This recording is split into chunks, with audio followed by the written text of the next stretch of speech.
Okay, good morning, everyone. Welcome to Engaging Retailers in Your Prevention Work. I am Jennifer Jacobson with T-Task, joined today by David Reyes, my colleague. We are going to get started in this presentation, and by all means, please feel free to use the chat if you have any questions, and you will receive all of the information today, as well as a link to the recording after our session today. So I'm just going to share my screen. Okay, engaging retailers in your substance prevention work. Our learning objectives today are to identify strategies to engage retailers in prevention, review the purpose and use of conducting an environmental scan, learn the importance of retailer training and collaboration in the work that you do, review some activities that you can involve youth in if you want to. If you have an active youth coalition or would like to, we're going to hear some local success stories from a couple of our Connecticut coalition coordinators and access resources and tools. Before I get started today, what I would like to do is just ask a brief question. I have a quick poll for everyone. Just if you wouldn't mind answering this quick poll, I'd like to get a gauge on where people stand. And the question is, have you ever engaged with retailers in your prevention work? Simple question. If you have, great. If not, no worries. Just wanted to see who's with us today and if they've actually done any of this work with retailers before. Okay. So 94% said yes and 6% said no. So just to give an idea of who's with us today, but most people have worked with retailers in their prevention work. So that's good to hear. All right, back to our presentation. Just big picture, zooming out. We thought it would be a good idea to just show you a list of the retailer types in Connecticut that are available. And I do know we have some guests today that are not from Connecticut, but just in our state, there is a wide range of permits and licenses across different substances for alcohol, sorry, excuse me, adult use cannabis, medical marijuana, tobacco. So we're not going to be diving into all of these licenses today, but just as we begin this presentation, we thought it would be a good idea to just share the breadth of some of the licenses that are in Connecticut that retailers can apply for. So zooming out, what's our big why for today? Why is it important to engage and collaborate with retailers? Collaboration between substance prevention programs and merchants is crucial because it can increase prevention partnerships by including retailers in your coalition sector representation. For those of you who are working with different sectors in your work, in your communities, reduces access and availability. By limiting access to minors, prevention programs can decrease substance use rates among youth. Promotes responsible practices. Training and education assists retailers operate in a way that minimizes harm to the community, increases public awareness. Joint efforts between your organization or your coalition with retailers can raise awareness about the risks associated with substance use, impacting attitudes and behaviors. And by working together, communities can create a healthier environment for everyone, particularly for young people, as many of you I know work with young people. In summary, collaborating with merchants or retailers is a powerful strategy for substance misuse prevention, and involving retailers in our work to reduce access, educate the public, and create safer community environment. So they are a key prevention partner. We're going to go through a bunch of strategies on engaging retailers. These are evidence-based strategies. I'm sure many of you have seen them before or done them yourself, but we're going to walk through 7 different strategies on engaging with retailers in prevention work. The first is education and training, policy, community partnerships, incentives and recognition, data collection and analysis, collaboration with other stakeholders, and addressing socioeconomic factors. So diving deep into each of these, education and training is that providing retailers with information about state laws or even local ordinances, providing them with local data, and best practice on selling regulated substances such as alcohol, cannabis, THC products, e-cigarettes, and tobacco. An idea around that we see common on education and training with retailers is hosting or co-sponsoring trainings, such as tips trainings for servers for on-premise, Also, we also see education and training, which you'll probably hear about a little bit later, is really going out and providing prevention information or data directly to owners or merchants who are selling within the retail establishment. So just being a partner to them and providing things for them like training and information is a good strategy. Policy implementation.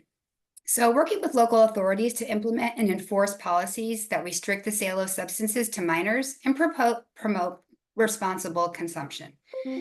This may include enforcing age requirements, such as not selling to under 21, restricting advertising, things like signage and regulations related to retail placement. We all know that how things are promoted or signed or advertised can also encourage youth access. So just working on things such as those types of policies. Key partnerships in this area would include your local enforcement, your health department, perhaps, planning and zoning, even Parks and Rec. We've seen a lot of partnerships with Parks and Recs departments and communities where they might have signage on different fields, like no alcohol or smoking, signage around, open space environments, planning and zoning, a lot of partnerships there as well, which you'll hear about especially from Stanford later on today. But different departments and different sectors in your community can be really helpful in establishing some of these policies, implementation and enforcement. Community partnerships between retailers, community organizations, and prevention programs to create a supportive environment for responsible consumption. This can involve organizing community events, promoting healthy lifestyle choices, and providing resources for those struggling with substance misuse. So again, we're talking about connection, right? A lot of our work is connecting between different partners and organizations, whether it be in your work or your coalition, and connecting people to different resources, which I know many of you do on an everyday basis. Communication and outreach. Develop effective communication strategies to engage retailers and the community about the risks of substance abuse or misuse and the importance of prevention efforts. This can involve using public service announcements, training videos, PSAs, social media campaigns, community forums, screenings of films, all sorts of different ways in order to do community outreach. So we encourage you to look at different modes. And we just did a training that is available on YouTube about different ways to reach people, innovation in social marketing. So that's available on our YouTube channel as well. So if you're interested in learning more about what different ways to reach different audiences, that is a training that we also have available up for you. Continuing on with our strategies, incentives and recognition, and this is one that I particularly like. So offering incentives to retailers who demonstrate commitment to responsible sales and prevention practices. So we do see a lot of successful partnerships between retailers or businesses and our coalitions, and really the coalitions putting those businesses out as wonderful partnerships in their prevention efforts. Either that could be package stores, including some of your prevention materials at their point of sales. It could be partnering with a business. We've seen some pizza establishments who have been putting prevention messages on their boxes. So lots of different creative ways that this is being done. But the main point of here is that when you have a really positive relationship with some of your retailers, highlight those businesses, give them kudos for that, right? It's not all about enforcement and compliance all the time, but really building those positive relationships with them, and then, elevating their business and how they are acting in your community. So that's a really good one. Data collection and analysis, monitoring sales data and community feedback to identify trends and patterns in your community about things that are being sold. This can help target prevention resources effectively and measure the impact of intervention. So what does that mean, really, right? If you're doing environmental scans, or you're doing compliance checks, or you might be looking to see how many retailers might be condensed into certain zip codes. So having a good awareness of what's happening in different parts of your community can help you also target some of your prevention efforts to the right places based on data and emerging trends. Conducting an environmental scan is one such example of data collection in this area of retailers in the community to collect information on product placement, marketing, perhaps some illegal products that are being sold in the community. And we're going to go into a little bit more on how to do an environmental scan in a bit. Addressing socioeconomic and disparity factors. So Recognize that substance misuse is often linked to socioeconomic and social determinants of health, such as poverty, stress, healthcare issues, or even access to healthcare. Collaborating with community organizations to address these factors can create a more supportive environment for individuals and families. An example of this would be mapping density of retailers in your community, such as particular zip codes or neighborhoods, and the disparities of access that members of your community or the population that you work with actually have. And really looking at the marketing and the sales, the proximity to community hubs. How close are these establishments to places such as schools, or parks, or community centers, or healthcare facilities? And then, of course, analyzing the impact about different subgroup populations so that you are focusing strategies to where you know that there is the greatest need and partnerships, and therefore able to hopefully make the greatest impact. And then collaboration with other stakeholders. Work with other stakeholders, such as parents, schools, health organizations, your health department, your police department, your planning and zoning department, parks and rec, et cetera, to create a cohesive system of prevention.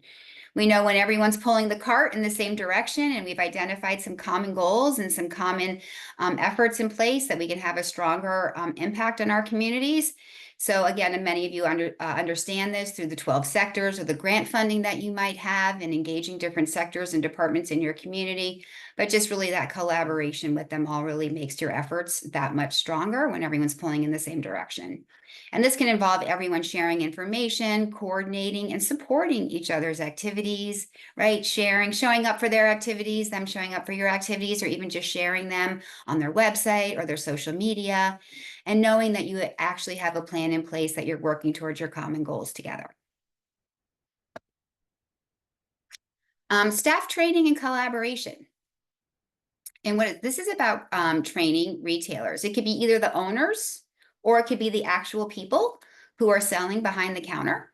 So collaborating and providing training to retailers is a strategy to both engage those retailers in your prevention efforts, and to build sellers' knowledge on responsible sales, laws, preventing underage sales. And really the big goal of this too is building those relationships with a key community sector.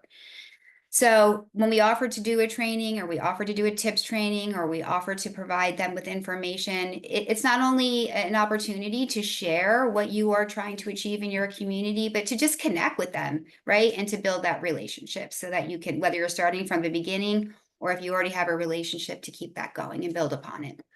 Again, highlighting retailers who commit to being a coalition and community partner in preventing underage sales and illegally sold products. So one of the big takeaways today is to really highlight those positive partnerships that you have. I've given you some examples here of some staff training and collaboration. There's alcohol merchant and retail training, which is providing training on topics such as responsible serving, recognizing intoxication, preventing underage sales. You can target this to either on-premise and off-premise training options, offering them in person or online or hybrid formats. In Connecticut, there isn't really an alcohol merchant required training, but some examples would be tips. Other states do require that in order to get a license. Connecticut doesn't right now. I know in my past, when I was a coordinator, I did host a tips training, and I partnered with the police department. So just being that person to organize everything and get the word out and invite them. And I am going to show you later on how to do that and find out who they are. Tobacco DEMIS has the TPEP, which is called the Tobacco Prevention and Enforcement Program. Connecticut Clearinghouse offers the online tobacco and electronic cigarettes education course, which is an online training and education source. So that's available out there on that end for tobacco, which is available on the Connecticut Clearinghouse. ENDS. So electronic nicotine delivery systems and vapor product retailers must take, per state statute now, an online education course at initial licensure, and when they do their renewals. I linked to the course here for you specifically, so you have that. All of the links in the presentation today are live, so when you get the presentation, it will take you directly to that content, but it is available on the Connecticut Clearinghouse, one of our resource links here in Connecticut. Cannabis focus areas can include areas such as compliance and sales, knowing about the product, how much THC or cannabis is in the product, so just the product knowledge itself, customer services, security, health and safety. Demas has the Cannabis Education and Prevention Program, and their big campaign, I'm sure many of you have heard of it, called Be in the Know campaign. So that resource is available to you as well on the cannabis side. And also look to your RBHAOs for all of these things. Your RBHAOs, your regional behavioral health action organizations, the 5 that we have in Connecticut, are also just wonderful sources of information and resources and training opportunities as well. So be sure to check out your RBHAO in the area that you work or live in for additional sources on this as well.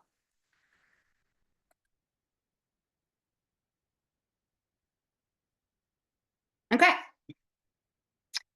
Environmental scans. If you just want to go into the chat, I would love to see, has anyone who has ever done an environmental scan or not, either way, it's okay. Just curious to see in the chat, and David can let me know because I can't see it right now, but have you ever conducted an environmental scan? And it could be on any substance, perhaps. It could be alcohol or cannabis. I'm just curious to collect some of that information. But environmental scan can be a place to start the conversation with retailers. So environmental scanning in the community, particularly in relation to substances such as alcohol or cannabis, is a systematic process of observing and documenting factors that influence the use and availability of these substances, aiming to identify new risk factors and inform strategies for reducing negative impacts. So that's a lot of big words in there, but there are many different models on conducting environmental scans, on conducting them. In here, I've given you one example, which is CATGA's model, which involves examining the 4 Ps, as they call it: price, product, promotion, and placement, as well as other relevant factors such as advertising, media, and policies. And the big takeaway is that by analyzing and collecting some data inside of your retailers, you can identify strategies to reduce substance misuse, such as managing access, raising awareness or compliance with laws in your town or in your state, engaging retailers in best practices regarding things such as advertising and where they are putting their products, their placement, and the access, and compliance with laws around those and regulations can decrease that access. So when they talk about the 4 Ps, what are we really talking about? So price, it's just the cost of an item, including tax, right? So you have high tax on something. The thought is that by increasing the cost of something, you would reduce access. The product, what we're talking about there is the details of the actual product. How much tobacco is in the vape, or how much alcohol is in that container, or how much THC is in that infused beverage. So we're talking about the makeup of the product itself. Promotion is the extent which substances are promoted to encourage use. Sales, how it looks, the marketing, etc. And then placement is, where is it placed? Is it right by that checkout counter, or is it behind and locked up and sealed? So placement also plays into conducting an environmental scan. So these are the 4 Ps. And again, I'm going to give you resources with tools and that will help you do an environmental scan if you choose to, but this is just one model. And these are the different areas that you would be looking at when you are conducting an environmental scan. Jen, before we move on, just to answer your question, several people did say yes, that they have done environmental scans. Kathy said that of ends dealers, and they've done 35 in the past fiscal year. Chelsea said that they use them to see what's being sold in stores and also to introduce themselves and start building rapport with retailers. And Eve said something along the same lines, having done 47 across Region 2 in the past fiscal year. And they connect to store owners, clerks, and provide resources during their visits. Wow, I would love to hear if anyone is willing to use their emoji button to raise their hand. I'd love to just take a minute and hear some experience with that, as how that all went. Is anyone willing to share a little bit more about that experience? Any hands up, David? I don't see any. No, not on my end. Okay. Well, maybe after we can connect, because I'd love to hear about that experience a lot. Wow, good for you guys. That's a lot. Okay. So I'm providing you with several links to different tools and toolkits that can assist you in conducting an environmental scan if you would like to and haven't done it yet. So several of these types of tools and checklists exists and are available by different substance types. So I'm linking you to the Prevention First Cannabis Environmental Scan Toolkit. And this includes different forms for the actual scan checklist, a parent permission slip if youth are going to be involved in doing it, a dispensary location checklist, an on-premise location, and some physical advertisement and media questions on that toolkit. CATCA also has one as well called the CATCA Community Event Environmental Scan Tool. And when they're talking about a community event, think festival, harvest market, parades or concerts that might be happening. And that's when you're going out into the community that might also have alcohol sales, just to make sure to see how it is being restricted in those environments. So if you have a lot of concerts or community gatherings, that might be an interesting one to do. And then I found another one called the Epiphany Community Services Vaping Environmental Scan. So this one was specific to looking at vape products. The big takeaway, though, on the environmental scans is there's usually a very similar set of steps that you would go through. So you're defining the scope, right? Like what setting or location are you going to be visiting, using or adapting a checklist to fit your needs so that everything is consistent between the places that you visit, preparing and training the individuals who are going to conduct the scan, making sure that they know what they're doing when they go in, conducting the scan to collect the data information that you're looking for, analyzing that information, and then based on the information that you were able to collect, developing and implementing any actions that you might wish to pursue on that, right? Based on those results. And some of that action plan might be like, this retailer is doing a great job. Let's highlight them, right? It doesn't necessarily mean that you always have something that you want to correct. It could also be that they were doing a really good job. And then, of course, as with most things with prevention, a circle back to reevaluate and continue on. So those are the basic steps, regardless of the substance types, of usually how you would do an environmental scan and how it can help you identify different strengths or areas of improvement in the community. But also, I look at the environmental scan as an opportunity to just really start that conversation with different retailers that you haven't been able to reach out to and start to build that relationship with them. I did put a slide in here on compliance checks. So in Connecticut, compliance checks for alcohol sales involve undercover minors usually attempting to purchase alcohol. And if successful, the establishment can face penalties for that. And these checks are a key part of the state's efforts to prevent underage drinking and ensure businesses are adhering to liquor laws. How they generally work is that undercover minors are trained volunteers, and they attempt to purchase alcohol from a licensed business. This is conducted under law enforcement supervision. So law enforcement officers are closely monitoring the situation and are involved, and there can be penalties for violations. On the flip side, for those who pass compliance checks, that is an opportunity to recognize and celebrate those retailers as well. And what is the importance of conducting compliance checks? So, well, there's several, right? Like preventing underage alcohol sales and access. So compliance checks really help deter businesses from selling alcohol to minors, reducing the risk of underage drinking and its associated health and safety matters, ensuring businesses' compliances. Of course, the state is interested in ensuring that Connecticut Department of Consumer Protection to monitor the compliance with liquor control laws in our state, and maintaining public safety, of course, by ensuring that businesses don't sell to minors, and that compliance checks therefore contribute to the overall safety and well-being of the community. As I was developing this training, one of the pieces that came up was Connecticut alcohol delivery and to go. And some of this, kind of picked up more speed during and post-COVID. But we thought it would be important just to put a little information into this training on Connecticut alcohol delivery and to go.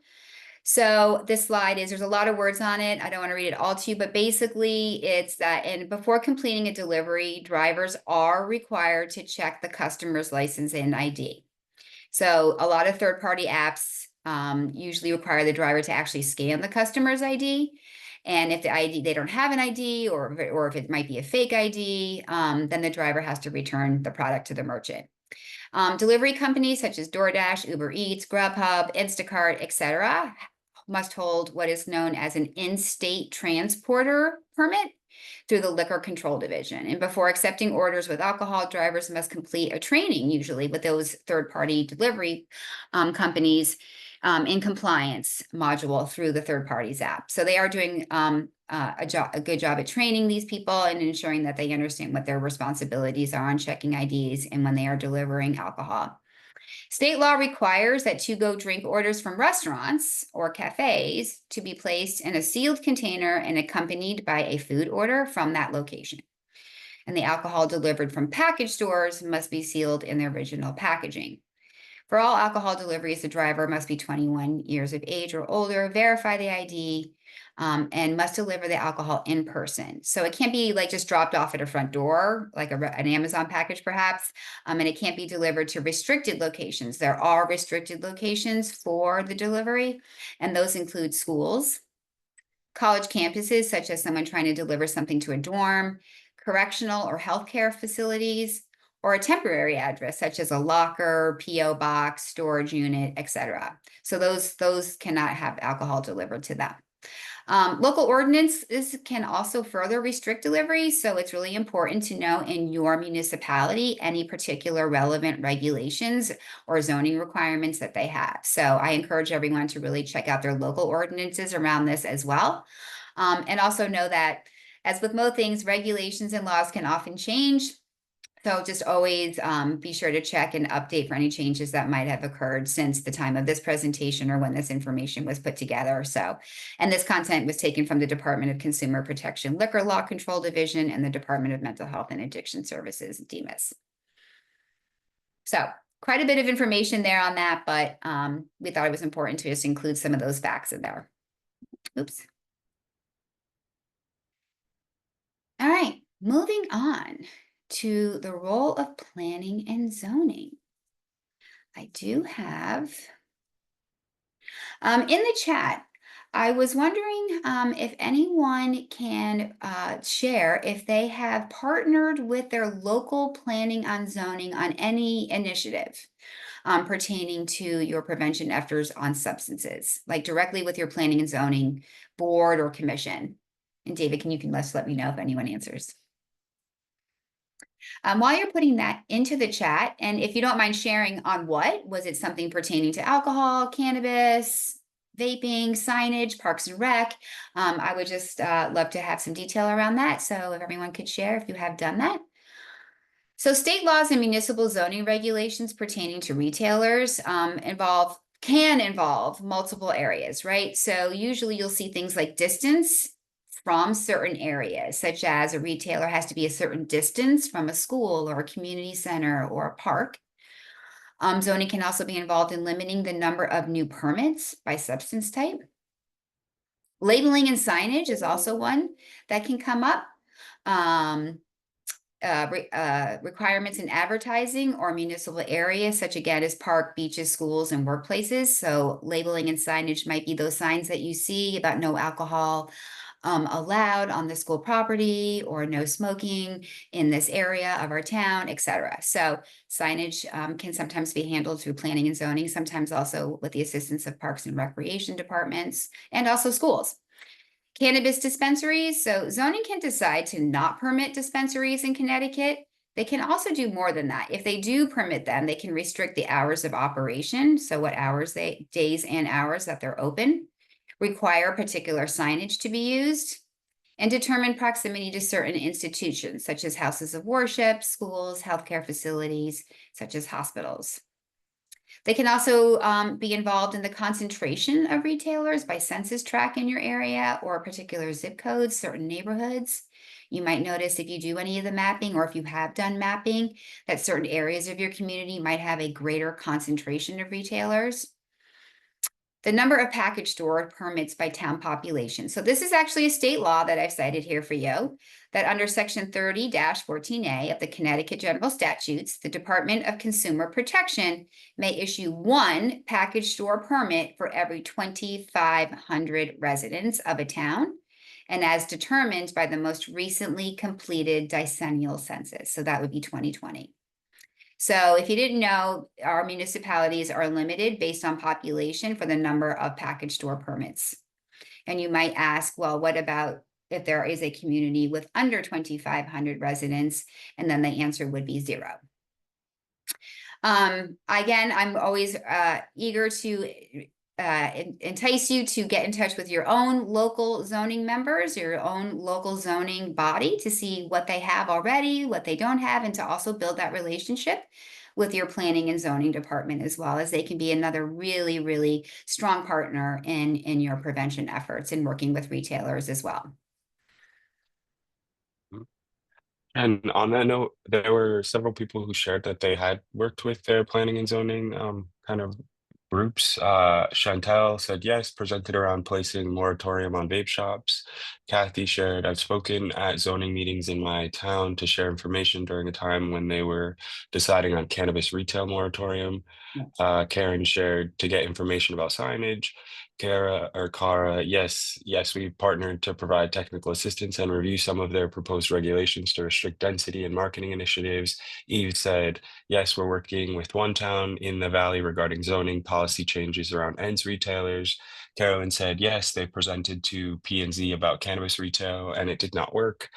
So successes and failures here, or kind of like working things that they're working on. Kathy also shared, we've also taken a regional approach to engage municipalities and zoning departments to consider local vape shop regulations. Wow, great. Thank you so much for sharing. A lot of different efforts out there and different substances I heard, and sometimes with different levels of success, but this is great. I would like to hang on after the call too and hear a little bit more about that. We could probably do a whole training just on working with zoning and retailers, probably is coming to my mind, but thank you so much for sharing. That's awesome. Just a little note here on some retailer best policies and practices. Some of them are, probably very obvious. Obviously, we want our retailers to have age verification compliance and not selling to anyone under 21. No sale policies for underage purchases, obviously. Using signage and promotional materials that adhere to state laws and don't target youth. This one I'll mention a little bit because we have seen with different products or companies, things that really look like candy or they look like a similar drink that doesn't have substance use in it. And I know this is something that our state and I'm sure across the country have looked at, but making it seem like it's more targeted to youth. So I know that is a concern for many.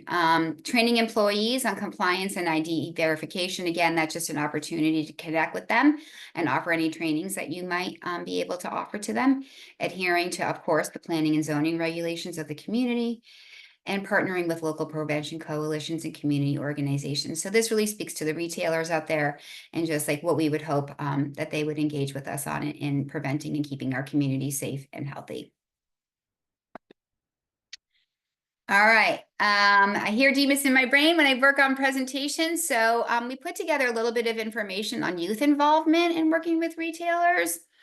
Many of you either have a youth coalition or perhaps a youth peer advocate or different youth groups that you might participate in your prevention efforts with. So we did put a little bit of information on here on how youth can be involved in working with retailers. So when we talk about youth involvement, or youth engagement, what are we really talking about? We're talking about the intentional and meaningful engagement of youth in all parts of a campaign or a program, from ideas and design to implementation and evaluation. So that really speaks to involving youth in every step of the process of planning, implementation, and evaluation, how things have turned out. This happens by really creating an environment for youth where voices are heard without stigma or judgment. And meaningful youth engagement integrates the experiences and ideas of young people into program design, but also building on their skills and strengths. So it's more than just using them as a token and coming to an event that you might be at, but really involving them at every step of your planning and implementation and evaluation and listening to their voice and feedback and having them participate in that. The 3 different areas that we're going to look at really quickly today for youth involvement have to do with youth-led participatory research and evaluation, advocacy, and promoting positive relationships with retailers. So the first one, youth-led research. So a few items under this area include participatory action research, where youth can be trained to actually conduct research and evaluations, such as including monitoring retail environments, maybe participating in those environmental scans with an adult, or participating in those compliance checks for any illegal advertising or sales to minors. They can really lend amazing insight into youth behavior. They can offer really valuable perspectives on how young people access substances, where they obtain them, and how retail environments influence their choices. And developing solutions. By investigating the issues, youth can help identify effective prevention strategies that will really speak to them. Sometimes we have ideas about how our words or our information might be consumed by youth, but they also can make your messages even better by allowing them to have input into those messages and developing counter advertising campaigns or advocating for policy changes that restrict underage use. So really involving them in developing your solutions. On the advocacy front, raising awareness, collaborating with law enforcement, and influencing policy. So raising awareness, youth are really great at leading campaigns to educate retailers about the importance of preventing underage sales and the legal consequences of noncompliance. We've seen a lot of things from our youth across our state, such as public service announcements, videos, TikToks, social norms campaigns that they have been involved in, presenting to community leadership or your boards of education, being involved in raising awareness of the issues that are impacting them in their everyday lives. Collaborating with law enforcement is another area where youth can participate in compliance checks or in environmental scans even, and partnering with law enforcement agencies. And influencing policy. Youth can advocate at the local level or at state level or federal level for stronger local laws or state laws and policies regarding retailer licensing, sales age verification, and restriction on product placement or promotions aimed at young people. And a really great recent example of this is some of our youth in a local coalition led the campaign this past legislative session to address kratom. That has risen in some of our communities as a product that was really unregulated. And they were able to get a piece of legislation passed in the 2025 session. So that's just an example of how our youth can take the lead on something that they see, bring other people into that, educate legislators and community, and make some really positive impact. Oops. And then promoting positive relationships with retailers. Recognizing responsible retailers, youth can develop programs to acknowledge and celebrate those retailers who consistently demonstrate responsible sales practices and who are great partners to you in your work. Building partnerships, facilitating dialogue between community organizations, law enforcement, and retailers to foster collaboration on your prevention efforts. And creating really youth-friendly environments for youth in their community who can create positive and safe environments around retail outlets, for example, through mentoring programs or community cleanup initiatives, and just fostering an overall well-being community in the environment. So that is promoting positive relationships with retailers. All right. Jen, Yeah. you knew I was coming. I can't not have the kids. I gotta say something. Because I know you're the little voice in my head. I live rent free. Woohoo! I know. Go. What do you want to say about youth? Expand. I know it's break time, so this will be super, super blazing fast. It's Kelly Edwards from Demas. If I think I know most of you guys, but if not, youth are my passion. One activity, because sometimes it's easier to hear like an actual like activity. One thing that worked really well in a few different communities, and we were able to do it when I was in Clinton, was have your youth go to a couple of the retailers and say, hey, can I have 25, 30 of your brown bags, the stuff that they put the alcohol in, and then have the kids take them back to their youth group and write messages such as like, we care about Clinton, keep Clinton safe, keep Stanford safe, don't sell to youth, don't provide to youth, just like some really uplifting and positive, like messages with crayons, with stickers, with magic markers. And then you bring them back to the stores so that the stores can utilize them with customers. And it's just a good look for the vendor or for the package store or whatever, because people are like, what is this kid drawing on here? Well, we are partners with a youth group and they wanted to send these messages out and we're on board with that. So it's just a good kind of public look and an easy project for young people. I mean, we did it with fourth and fifth graders, and we did it with our high schoolers. So, you know, depending on the youth that you're working with, it can just be a fun, quick, easy project. And thank you. That was my PSA. You're doing great, Jen. Okay, thank you. All right. I know that was a lot of words and a lot of content for 45 minutes. So we're gonna take a 5-minute break, stretch our legs, and come back. We'll say, let's just say at 10:55, and then we're gonna go into our spotlight speakers and hear from some local coordinators and coalitions who have worked with retailers. So let's take 5 and we'll come back at 10:50.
Just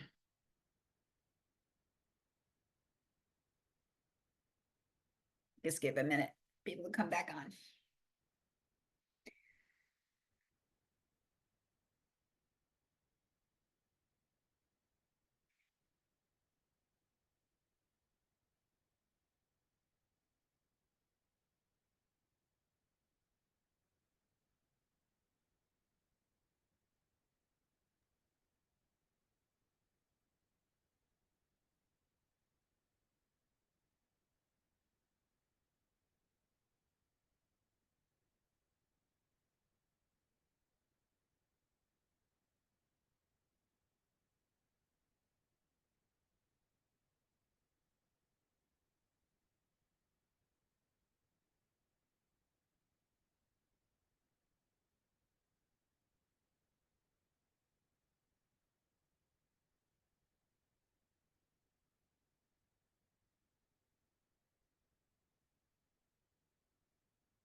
Okay. All right, welcome back, everybody. Hope you're able to stretch your legs and take a little bit of a break. I am super excited and so incredibly grateful to introduce some of our local highlight speakers today. We've got Ingrid and Daniela. They are from the Liberations Program and represent the Stanford Prevention Council in Stanford. And they're going to be talking about education and awareness for specific bodegas in their community and retailer zoning, as well as Carolyn Wilson, who is with the Ledge Light Health District and the Groton Alliance for Substance Use Prevention, otherwise known as GASP. And Carolyn's going to be sharing with us some retailer training tools and compliance. So thank you so much for participating today and sharing your experience in working with engaging retailers in your communities and your prevention work that you do. So we're going to be starting with Stanford. So I will turn it over to Daniela and Ingrid. You can feel free to introduce yourselves, and I will go through your slides with you. Okay, great. Thank you. Thanks, Jennifer. Thanks, everybody, for coming on. So yeah, my name is Ingrid. I'm with Prevention Liberation, and I'm one of the co-chairs of the Stanford Prevention Council. Daniela? Hi, good morning, everyone. Daniela Arias. I am also with Liberation Programs Prevention Team and co-chair of the Stanford Prevention Council. Yeah. So this is just a shameless plug. I don't think some of you might not recognize the diagram on the lower right, but if you don't, just kidding. But we are a growing coalition and we use the strategic prevention framework to do our work. Next slide. So Jennifer really asked us to, really talk about sort of our journey around getting zoning involved and how did it actually start. And like many of us on this call, we would hear these questions consistently from our community, like, why are there so many smoke shops? Because there was a period where it just felt like a new one was coming up at least weekly. They're everywhere. Kids are getting marijuana from the cannabis dispensaries. Kids can get alcohol from the bodegas, package stores. It's easy for kids to get vapes. So I'm sure you guys, sound familiar. So it really addressed and supported one of the risk factors that we saw in our youth survey, which is around access. So it was started with answering these questions. Next slide, please. Okay, so to answer those, we said, okay, are the kids getting cannabis from the cannabis dispensary? So we had somebody from DCP present on cannabis regulations, Diane, and determined that access was not from the cannabis dispensaries. In fact, so we were able to sort of eliminate that. It doesn't mean that they don't get them from the adults that buy it, but they were not getting it directly from the cannabis dispensaries. And as it turns out, that access was really from the smoke shops, and that was numerous key informant interviews, other sources of data that qualified that. So we said, okay, they're getting from the smoke shops. We really don't have a clue. Say they're popping up everywhere. How many do we have? So that's where our first step was. We wanted to quantify the number of smoke shops via mapping. We wanted a visual. Next slide. Okay.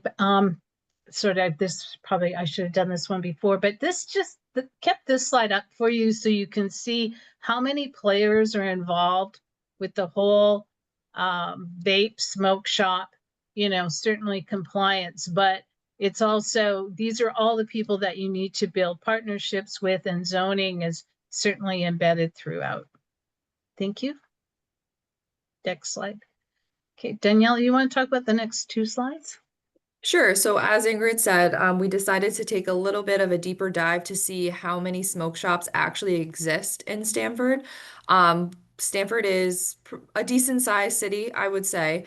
So with that, we were able to see that we have over 100 smoke shops, but we really wanted to dig deeper and we divided it up by zip code. So that is what the map here on the left shows, and kind of the pie chart breaks it down, but it's very highly dense in the 06902 zip code. If you were to drive through there and look, you would see that's where we have most of our diversity. We have all the convenience stores, the local bodegas, and things like that. And that's where people were getting that feeling that smoke shops were popping up everywhere, because just about, you know, you could go to a street and there could be 5 or 6 smoke shops, basically, you know, in a row. Next slide. So with that, we also decided to take a look at alcohol retailers, and we decided to compare. So if you can see here, we color coded them. So the green is the alcohol retailers and yellow is the smoke shops, and they pretty much overlap. And again, in the 06902 zip code and 06901, it is very, very heavily dense with these retailers. Jen, can you go back to the previous slide? Because there was a point around that first map. So what we saw with this, we did this map and we had it up at a council meeting. And I remember it distinctly because we had a representative from the school admin also at the meeting. And he looked at the map and he said, you know what, like I just finished mapping where kids who are at risk of graduating live. And I could almost overlay it where the density, the smoke shops is. And it was such a powerful moment. And it was really this map. If you're ever looking at what we found anyways around engaging people, just put up that map and then put up that chart. And then you can see, oh, that's my neighborhood. And there's a lot of questions on disparities, all of those types of things. So we've done mapping in the past, but this one really, really was a catalyst for discussion and level of engagement that we've not seen. So just wanted to let you know. Thank you. Can we move forward to the next? Yeah, to the next one.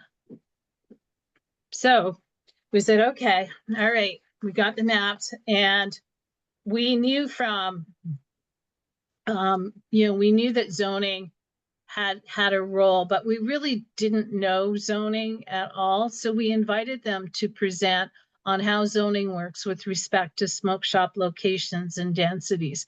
We had brief conversations with them, but they came, and I think that they weren't sure what reception they would get.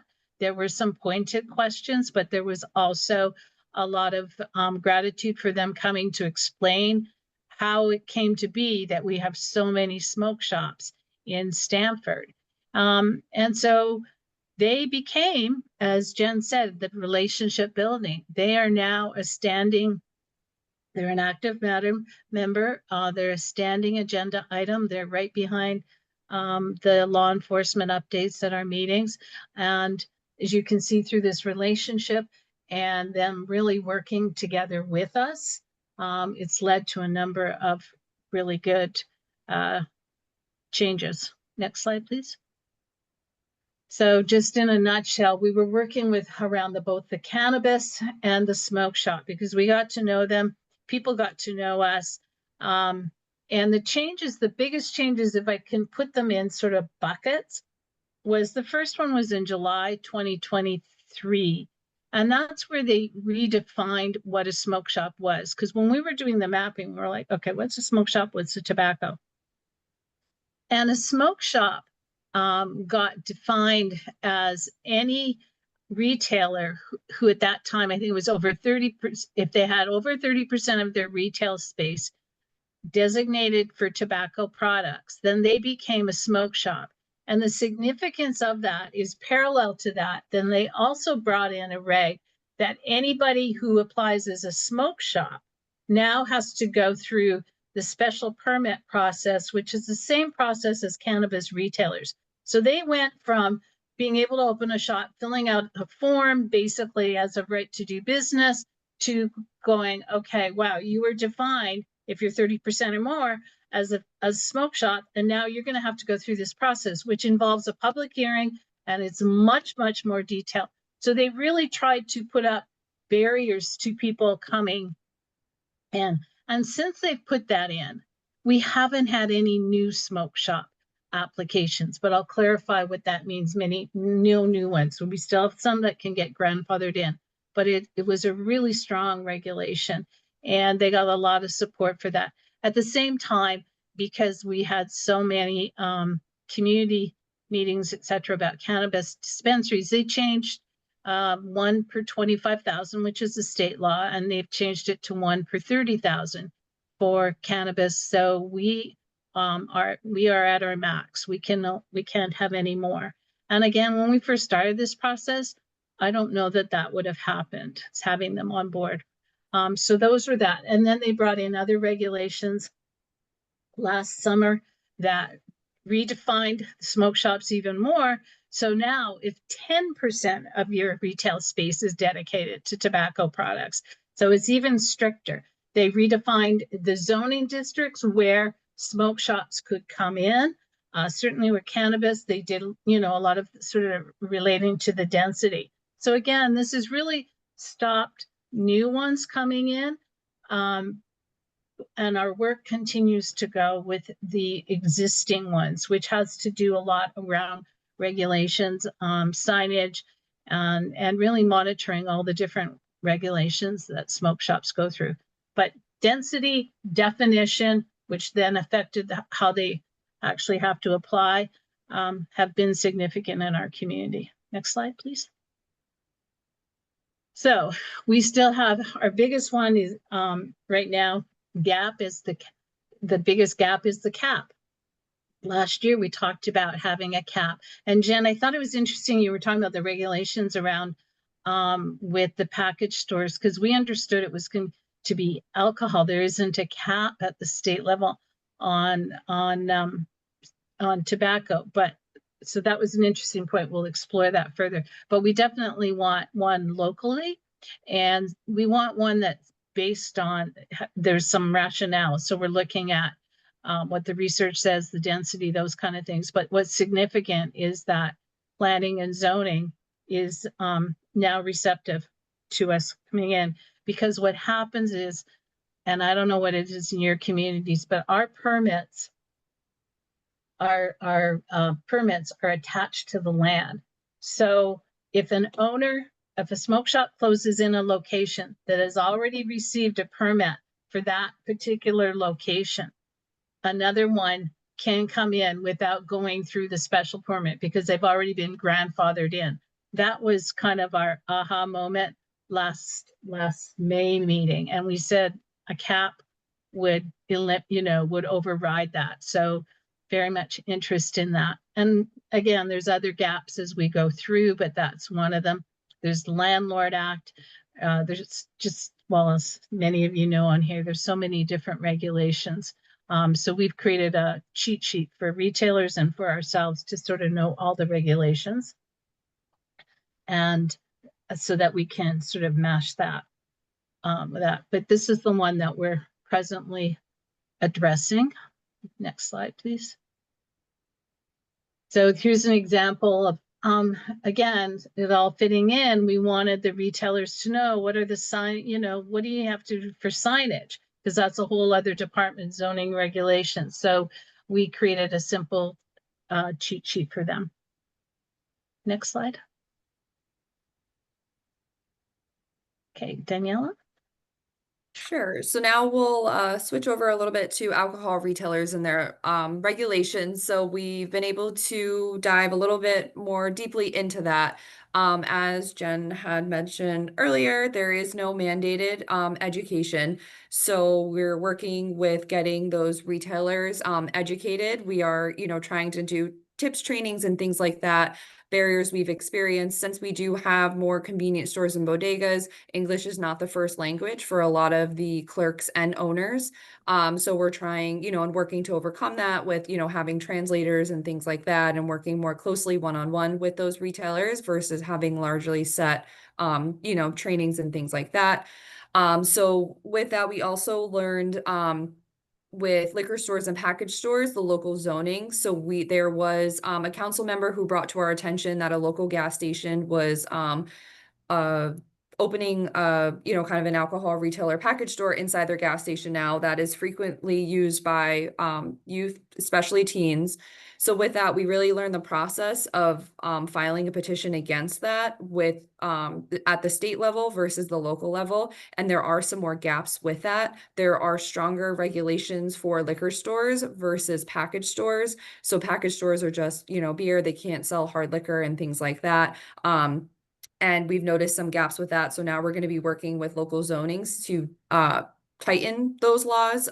There's no, distance regulations for package stores as there are for liquor stores. So the package stores could open right up next door to another package store if they wanted to. There's no limitations on churches and things like that where there are with liquor stores. So trying to get that to match so it's equal.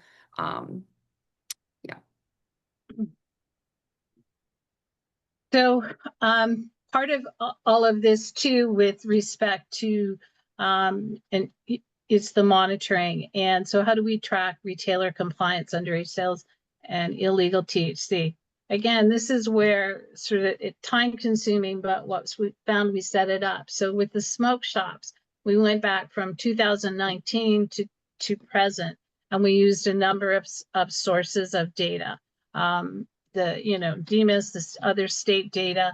We used all our Stanford Police Department, etc. And we literally have charted in an Excel every time there was a compliance check, which retailers were compliant, which weren't, which sold THC, which didn't. And so we can see now we've been able to sort of quantify when people say so-and-so violated again or whatever it was. And we've been able to quantify and measure, and there's a couple of them that were exceeded the legal violations. But it also allows us, to Jen's point, to highly acknowledge those that are doing consistently well. So we've been following up. We have about 8 in our community that are THC has been consistent, and there's another letters went out to the landlords, because there's another legal aspect that you can look at with the landlords if they legally know. And we're waiting to hear the status update of that. But the police love the charts. So we have one for alcohol and we have one for smoke shops. So we're, just anytime new update comes in, that's what we're using. So next. And then we have retailer checklists for tobacco and alcohol. And to your point, it's a real simple checklist. I think the checklist we created for ourselves because there were so many, but we have a detailed one for tobacco retailers that they can see, and it shows every regulation where they need to go. And then we have more of a shorter version that it really zeroes in, not so much on the federal stuff, but just zeroing in on the local. And it's part of a tobacco retailer packet that we've put together that, again, to everybody's point, is we go out and we do that one-to-one. We want to meet with people and we get to know those that are consistently, we receive complaints about, working with them and others. So it's, it takes a lot of resources, but we've had some positive benefits. And again, the mapping and being able to reply, show these results has really helped increase the momentum for the community. We're working with a small group right now that wants to have a smoke shop in one of the areas closed down. And so they realize that they need to look at all different aspects of it. And we're also going to be meeting with Economic Development Department because we need to also be able to give incentives around, certainly around signage and some other ideas that we have. So in a nutshell, that's it. Zoning is on our council. They're very active. People look forward to their updates. And we hope to expand to other city departments. Oh, sorry, here we go. Yes, we track the retailer education. Connecticut Clearinghouse gives us that. And this is a really good thing that we have because we have the list of who's done what. And so when we go out to them, we can have that list in front and say, hey, did you know, about this? And we walk through it with them. I brought my laptop and literally stood there with a clerk who did the test, who, did the certificate test, that kind of thing, just to show him walking through it. So it's been a great way to have a conversation and to track.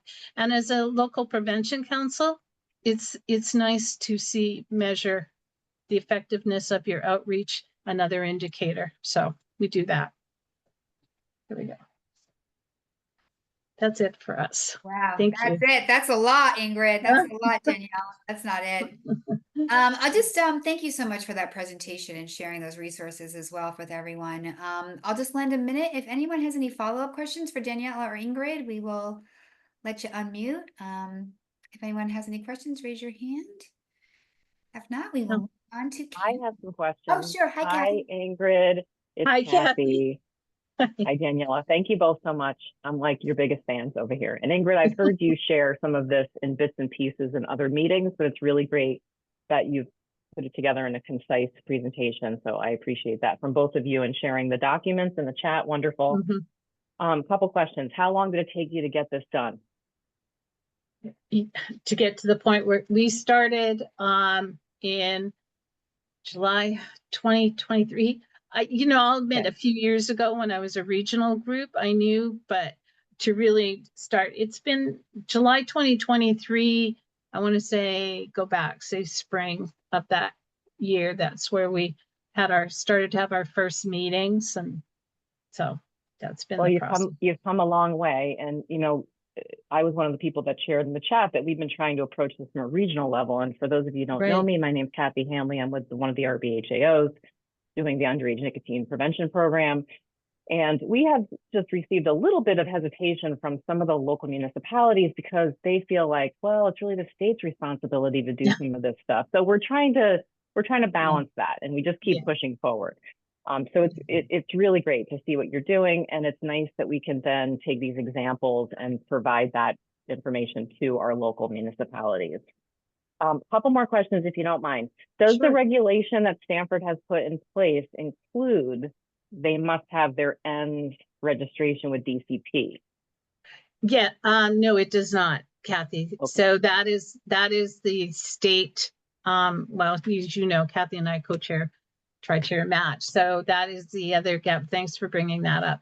I spoke with zoning yesterday, and yeah, we will be looking at that. I think one of the gaps sometimes, and policy can address it to a certain point, but as you know, staying on top of who's got licensing, when, like just the myriad, that's why this detailed checklist, like it was like, no wonder we're tired. No. Yeah. But agreed. so yeah, so it's that particular piece. But I think that policy, even if it's not policy, all of this work can help strengthen practice. Like our zoning regulators are now back up to speed and are much more on top of the signage issue than they used to be. So. Well, that brings me to my next question about the signage. I love that graphic that you put together. Is that just simply the regulations that Stamford put in place, or were you able to get some of that from like what exists at the state level about what signs these stores can and cannot put up? So we looked at the Stamford regulations, some of which may be based on state. We just really zeroed in on what the Stamford, because it was okay. They were in place, but they were in language that was not kind of user friendly. I think the other thing, Kathy, that, because you do a lot of this work too, is like tomorrow at our council meeting, zoning's going to talk about, their work in relation to if your community is in the process of doing any kind of significant community planning, like Stamford has the new planning 2035 plan coming up, and they're doing that. So what we've asked Ralph to speak to this work in relation to that big picture, so that it really at the community level, we're constantly looking at ways to decrease the density, particularly in certain zones, in certain zip codes. So it's always in relation to this other work. Yeah, definitely. And I just think that like one of the things that we tried to put out there is like almost like low hanging fruit for these local municipalities is what's wrong with asking the question when these folks come to you and say, hey, I want to open a store, and they have a laundry list of things they have to, prove about, safety and things like that. Why not ask them, are you registered with the Department of Consumer Protection to sell these products? Well, and they're supposed to be, but because the local people check that out. We just briefly, zoning just told us though there was somebody who was trying to open looking for a location for a smoke shop in Stamford, and based on all our regulations, couldn't find one. So. Okay. And I have one more question. Sorry, then I'll be quiet. Where do you get your data? When you said you create a graph of the retailer trainings, is that the Connecticut Clearinghouse training? And where are you getting the data on the stores that have participated? Are they providing that to you? Yeah, Connecticut Clearinghouse has it. And they have it broken down by municipality? They have broken down, yeah. Okay. So, and by retailer, so go to them, they're great. We used to be Holly, I don't know who does it now, but it was Holly. Thanks so much. Sorry, It's Aisha Hamid does it for the Clearinghouse. Kelly. Okay, Kelly, it's Aisha. Okay. Yep. All right. Yeah, it's a great source of data, you guys. Okay, thank you for the follow-up questions and for that presentation, Stanford. Now we will move on to our friend, Carolyn from Groton. Hi. Hello. Wow, tough act to follow there. My goodness. I'm all jazzed up. I have a to-do list of things that I need to do now. So thank you for that. Appreciate it. Great presentation. So those of you who don't know me, I'm Carolyn Wilson. I'm from Ledgelight Health District down in New London. I've been here for about 15 years, and I coordinate GASP, Groton Alliance for Substance Use Prevention. And thank you so much for inviting me today to share what we're doing in Groton. I really, really appreciate it. It's a great honor, and I look forward to sharing a little bit about our Project 2021. Excuse me, did I say 2021? 21, excuse me. All right, so again, a little bit about our coalition. So we have a long history of prevention here in Groton. We've been very fortunate to be funded by different grants over the years. Again, the legacy of GASP goes far beyond my time here. Some of you who have been in prevention for a long time might remember Michelle Hamilton, who was with GASP pretty much from the beginning, back in the years of the Drug Free Communities grant. Some of you may also know my colleague Corenza Mansfield, who does prevention work in Ledyard. When I first came into the prevention world, when I arrived at Ledgelight Health District, those were my two mentors, and we worked together. I helped them with both GASP and Ledyard Prevention Coalition. So that's sort of how I got into this field. Again, we have had some different grants focusing on different substances over the years. So Drug Free Communities grant, obviously, we were one of the first ones in Connecticut, I believe, to receive that grant. We were fortunate to have it for 10 years. And of course, alcohol was part of that. Cannabis and tobacco, I believe, were as well. We've also been a Demas Partnerships for Success grantee back when it was underage drinking, and we were able to do some prescription drugs with that as well. And more recently, the Demas CSC grant, and now PCC Part B, where we do focus on underage drinking. So we called our project Project 21, and it's really not super creative. I would say. I would think that something similar is probably used by communities across the country. I do know that there's a couple of Project 21 things I've looked on social media that have nothing to do with prevention. So I recognize that we will not be trademarking this. It's just what we decided to call our project back in 2019. So we are friends, as mentioned, with other coalitions in the area. Ledgelight is the fiduciary for Groton and Ledyard prevention activities, but not for Stonington, but they are a neighboring community and we share Mystic. So we're very friendly with the Stonington Prevention Council and of course Ledyard Prevention.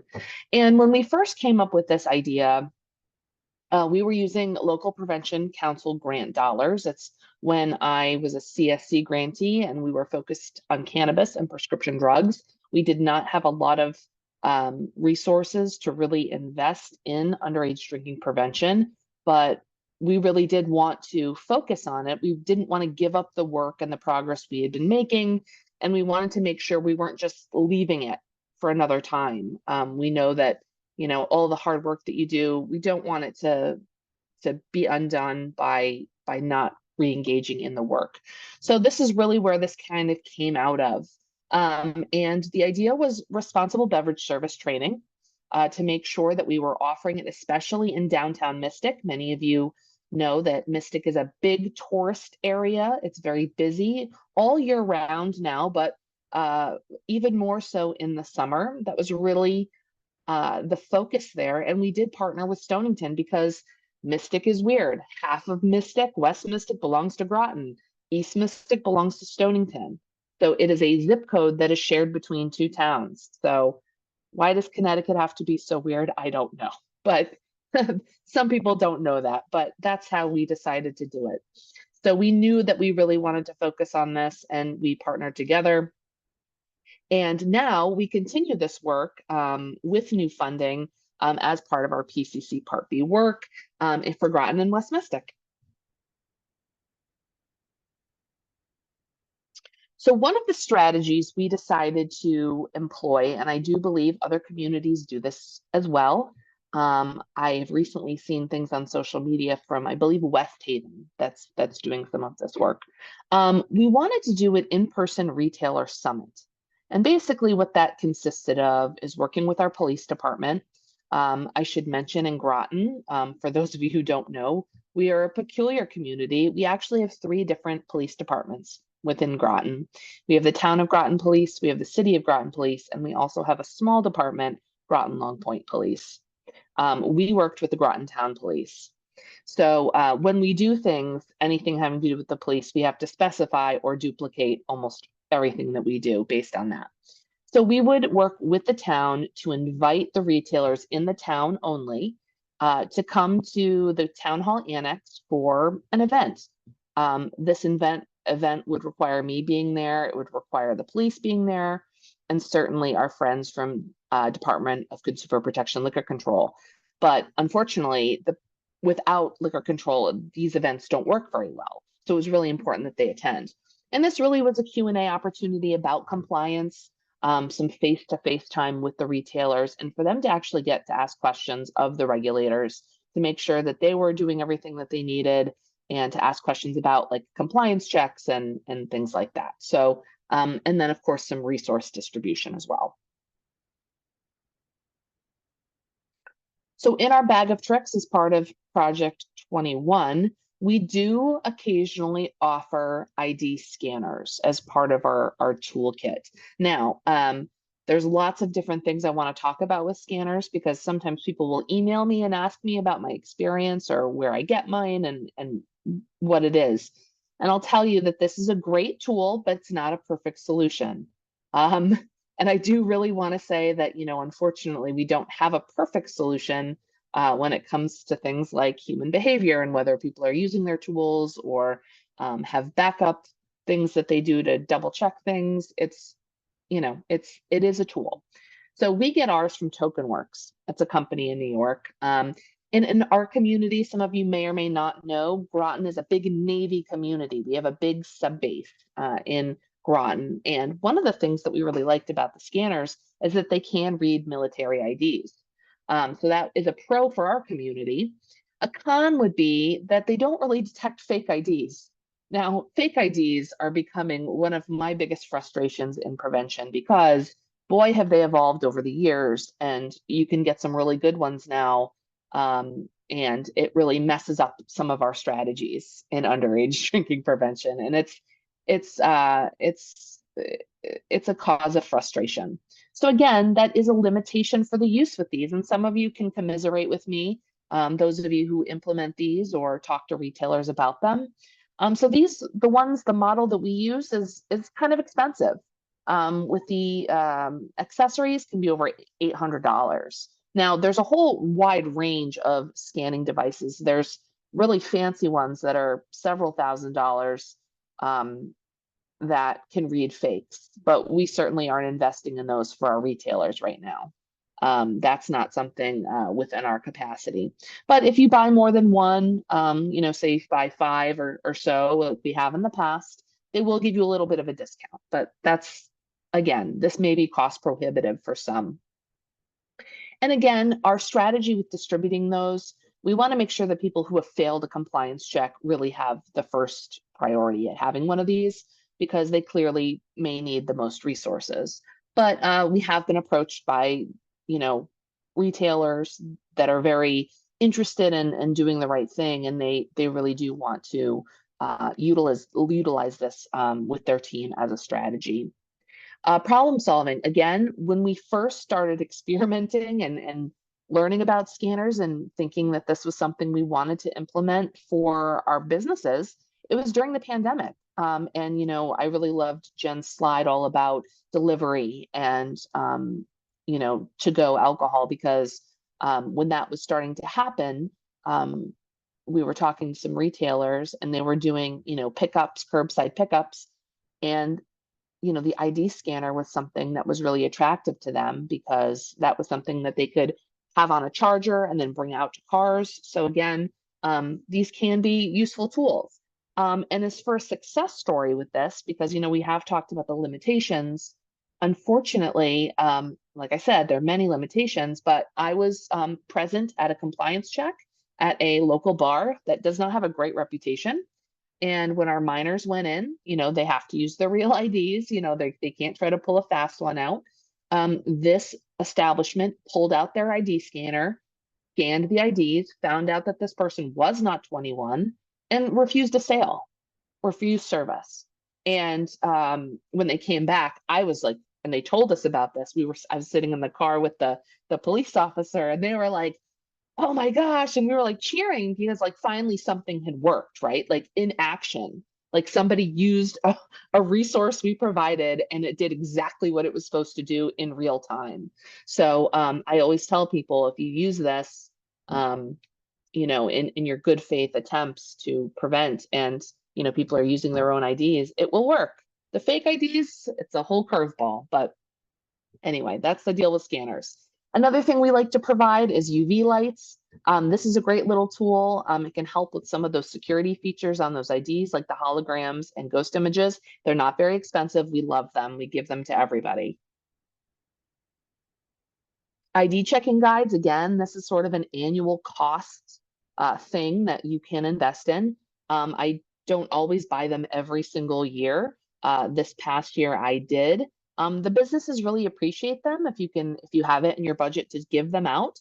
Again, they want to get you every year, of course, but the changes year to year may not be significant in some of the license design, but again, we like to give them when we can. Tips training, we've talked about it a lot, responsible beverage service. This is a great resource for folks. We do not have a requirement for tips training. I'm hoping that does come down the pike. Right now we don't, but I am really hoping that does, because, I would say that anybody in the industry would really benefit from having this training for liability purposes. And one of the interesting things I will say about this is I had a conversation with an insurance agency that insures businesses.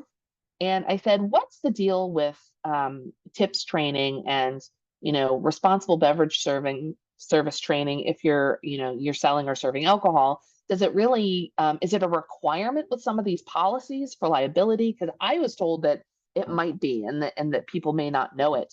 And I didn't really get a clear answer. I'm not sure if it's really required or not. I'm still not clear on that, but it certainly is a benefit, because obviously anybody who sells or serves alcohol is liable and they can be sued. So we definitely do promote this. It's a great resource to be able to offer. Typically, instead of classes, we do offer the passports for folks, which gives people some flexibility. The only problem with that is if you're working with a business and there's turnover, either a new manager or the whole summer staff leaves, you can have everybody lined up. You can make a huge investment in a particular establishment saying, we're going to train all your people. And then all those people can be new and leave. And then, there goes that. So again, some limitations with this, people can sign up and then waste it and then not use it. I do enjoy the learning management side to this because I can do some tracking on my end to see who's used it and how they scored and all of that. But again, if you don't have the buy-in from a manager or an owner, that can certainly be a problem.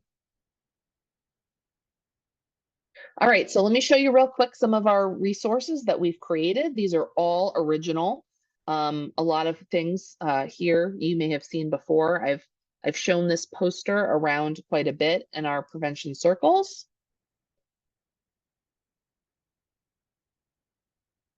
All right, so everything in prevention, good prevention starts with some sort of assessment and data.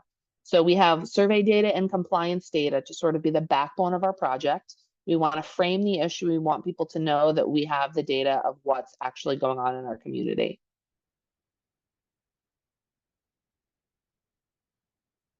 One of the things we make is an ID checking card.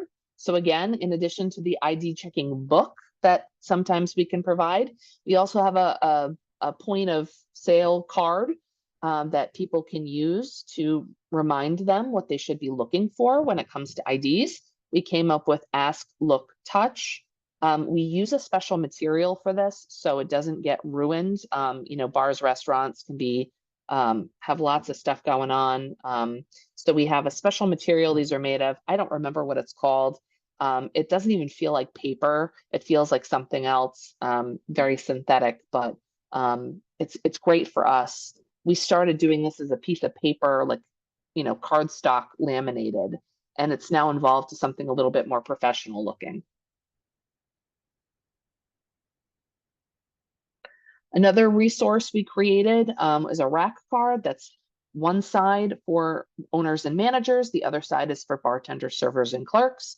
And again, this is a lot of these driving home of take-home messages. Like, what do we need these people to know to do the best they can in prevention? Tips, ideas for them, everything from encouraging them to create internal policies, making sure they're talking to their employees, like making sure they know what to do if they're in a bad situation. Protecting their business, being transparent about expectations. Again, in some of these, I hate to say it, lower wage, high turnover jobs, people may not think they get paid enough to care about this. And this is something that we have to worry about, right? It's a summer job maybe for a bartender, or maybe it's just a young kid and they're really not invested. They're not thinking about getting sued. They're not thinking about somebody leaving their establishment and not getting home safe. So we really do want to drive these points home, because this is a high responsibility job. So again, expecting and preparing for compliance checks, making sure to lean on your local prevention council, always asking for ID. Again, having those plans in place for difficult situations, whether it be somebody coming underage or somebody who needs to not be served anymore, and how to handle those. So it's not like reinventing the wheel every time. Remembering your rights. Some people are afraid to say no to people, but when you're, a bartender, you can certainly exercise those rights when you need to. And again, remembering enforcing that whole accountability thing. So we really like this.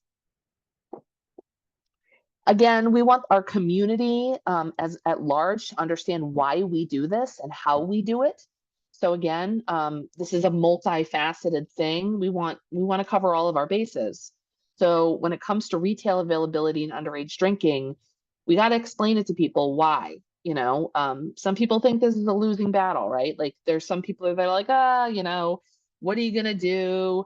Fake IDs, like, don't we have bigger fish to fry? Like, all of this stuff. But when you have the data to show that you're not doing well in something, you're going to lay out, okay, we've identified a local condition. Here's our solution to it. And this is how we're attacking it.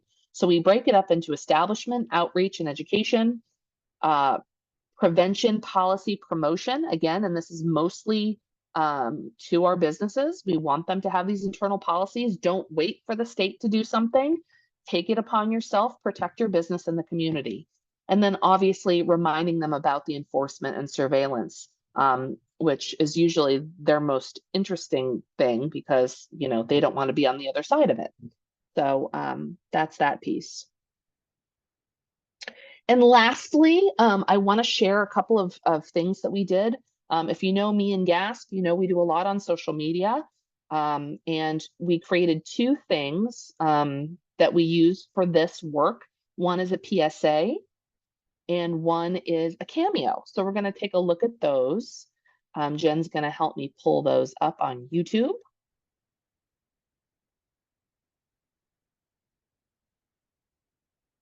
All right, we just have to get our audio on this. Underage Can you not hear it? use. Now we can. Can you start that over real quick? Sure. Thank you. Perfect. All right, here we go. Substance Use Prevention is teaming up with the Groton Town Police to bring you some important information about community health and wellness. There are many ways we can all help prevent underage substance use. If you own a business, it is illegal to sell or serve alcohol to anyone under age 21. Protect your business and the community by creating an ID checking policy and making sure all employees are trained. Asking for ID is a simple and effective way to prevent underage drinking. To learn more, visit grotonprevents.org. Awesome. And we love that. That is former top cop from MAD, Sergeant Brenna Bolduc. We appreciate all of her support and leadership. And then the next is going to be a cameo that I did with a celebrity bartender, believe it or not. Very fun.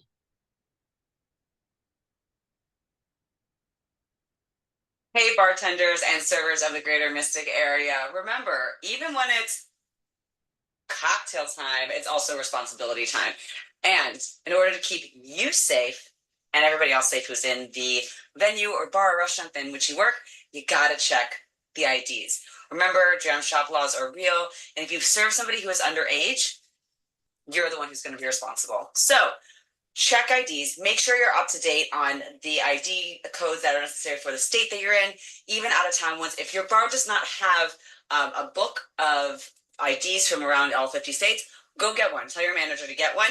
Also, let's make sure we have everybody getting home safe. Let's make sure we have local cab numbers. Let's make sure we got Uber, Lyft, any other ride transportation options on people's phones. And if they don't have it, make sure you have some in house.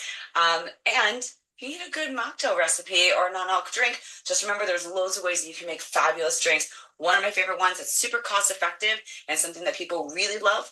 I like to either do a chilled chamomile tea or green tea with a honey syrup, sometimes a sage honey syrup, and fresh lemon juice. Works every time. People love it. You can also add a splash of soda water to that. More than anything, let's keep ourselves safe, because at the end of the day, it's about working with one another. It's about you and your job that's on the line, and making sure everybody's good to go in your spaces. You got this. So we love Pam Wisnitzer and her green nails.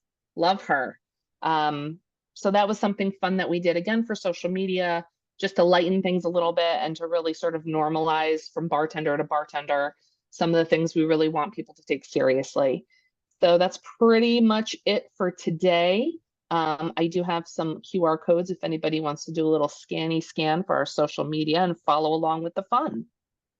But I'm happy to answer any questions.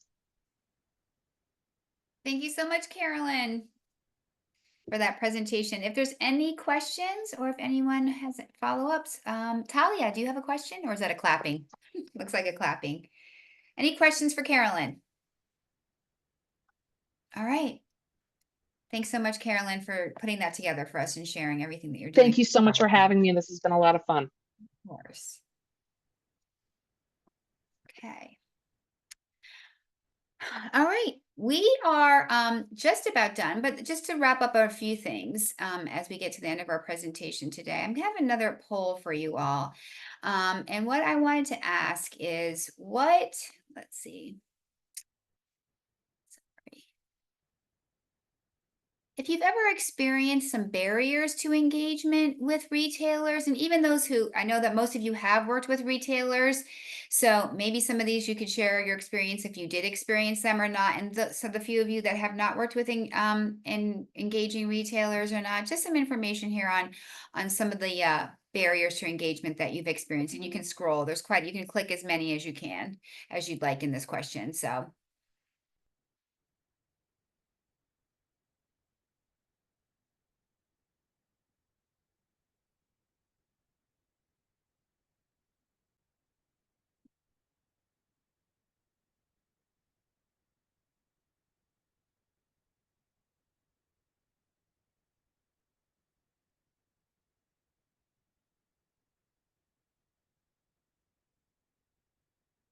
all right.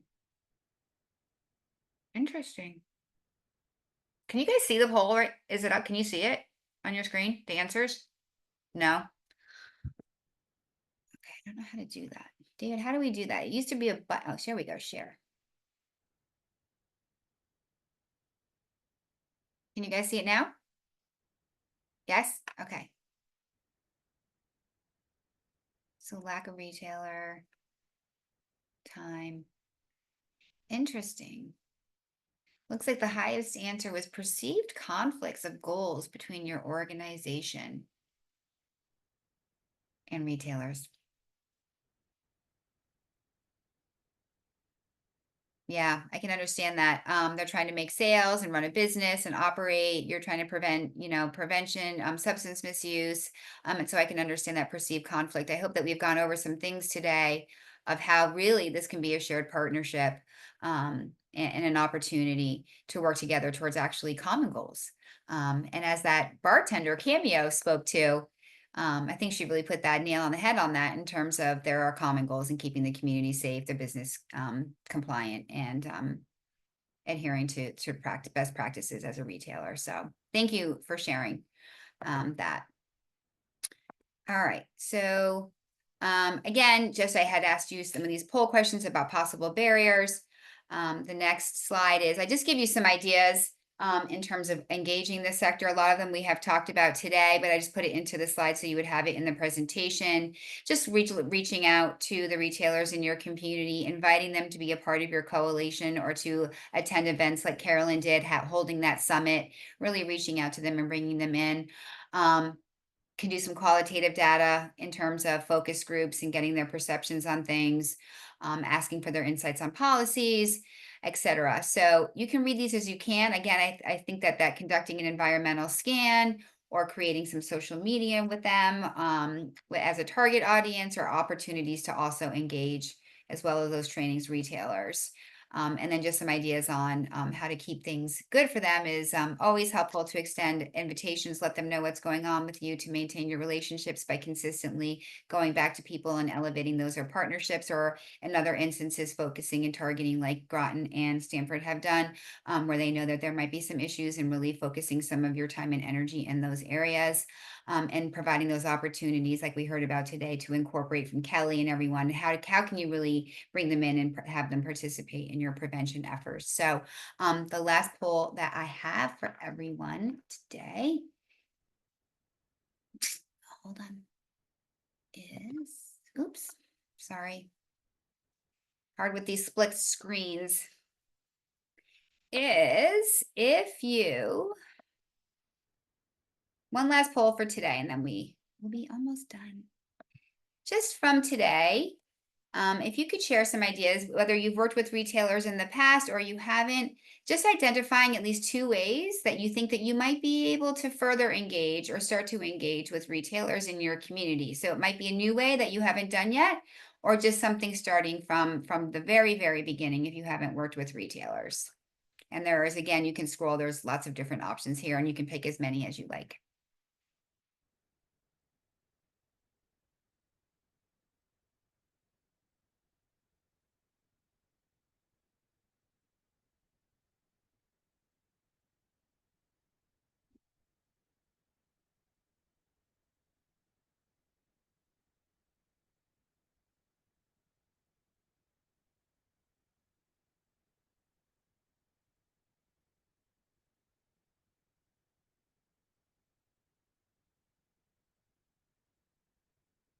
Answers are still coming in. All right. All right, can everyone see the answers here? 22, creating an interest form, visiting, inviting retail employees or owners to attend or speak at events. Offer to provide trainings and resources is up there. Recognizing retailers, ask retailers to share your prevention. Good, so everyone got a little bit. But these were just some ideas towards reminders of possible ways of engaging with retailers to enhance what you're already doing or just as you're getting started. So thank you for sharing that. All right, we are just about through here, just a couple more. I'm just going to get into some resources now with everyone. So now that we've shared all of this information, we've been on Zoom, and sometimes we get like, oh, like where do I start, or where can I further engage if I haven't. So we like to keep it pretty simple at T-Task to leverage what you have. So if you've got some data, then you could start there. If you don't, and that might be an area that you want to start with doing an environmental scan. Do you have a really strong youth group? Maybe they want to work on a campaign or some messaging with you. Do you have strong coalition members who might have connections to retailers that you could leverage? Basically, what do you have that you can leverage and build upon? And the reality is that every group or organization, workplace, coalition is going to start from a different place. And our recommendation is really just work with what you have and work with the strengths that you have. And then you can always backfill and go back to additional strategies as you can. So we recognize that every group and organization and community is starting from a different place. So just want you to know you don't have to do it all at the same time, but to pick one or two things that you think you might be able to have success and just get that started and building those relationships and engaging with this really key partner. So just the big takeaways from today as we look to wrap up is that retailers are really a key partner in our prevention work. By building those relationships with retailers, you can achieve prevention goals that you have. Engage, elevate, and educate with your retailers. Celebrate the retailers in your community who participate and support your work. Support others with targeted strategies, your other stakeholders and community groups that you work with or partner with. Advocate for those enforcements of existing laws and regulations. Look to zoning if you'd like, law enforcement, even state policy. And really big takeaway, just leverage your strengths that you already have and build capacity in new areas. Moving into resources, I do provide a link here. I'm sure many of you have worked with retailers before, know what this link is, but you can literally go to the license lookup by license type, put in a community, put in your zip code that you're interested in, and it will literally give you all of the contact information so you can reach out to them. So if you're looking for all of those businesses, you'll get the business name, the address, the permittee name, what kind of license or credential that they have, etc. So this is a great tool I know that I've used in the past to host things like tips trainings and those summits to get a list of retailers in the community. Then I'm giving you a bunch of links here for further learning opportunities and sources and citations from today. I give you a link to liquor laws in our state, cannabis laws, gambling laws, smoking laws, laws around THC-infused beverages as one of our emerging topics lately in the last couple of years. I give you that the environmental scan checklist that we've gone over. I also included our T-Task evidence-based strategy guide for youth engagement that just goes a little bit deeper into really meaningfully and intentionally engaging youth. The DMIS Tobacco Prevention Enforcement Program, the Cannabis and Awareness Program. I also threw in our T-Task business sector training video. We did a similar training with the business sector in general, so I thought that might be related to just working with businesses in general on your prevention efforts. The license lookup and the CDC evidence-based strategies to prevent youth substance misuse had some things on retailers as well. So you can, all of those links will take you to other opportunities to learn more. So with that, with just a few minutes to wrap up, I will happily take any questions. Otherwise, I thank you so much for your time today. I've given you my email. I will be following up with you all via email who attended today to give you a copy of this presentation, a link to the recording, and the instructions on how to go onto our website and get your CEU. So if there's any questions, I'm happy to take them. Otherwise, I thank everyone for being here today. I'm going to stop recording and really appreciate your time in listening today. And to a very, very special thank you to our guest speakers, Carolyn, Ingrid, and Daniela, for sharing their work in this area. And if they're okay, I'll include their emails in my email to you in case you have any follow-up questions for them. So thank you, everybody. Have a great day.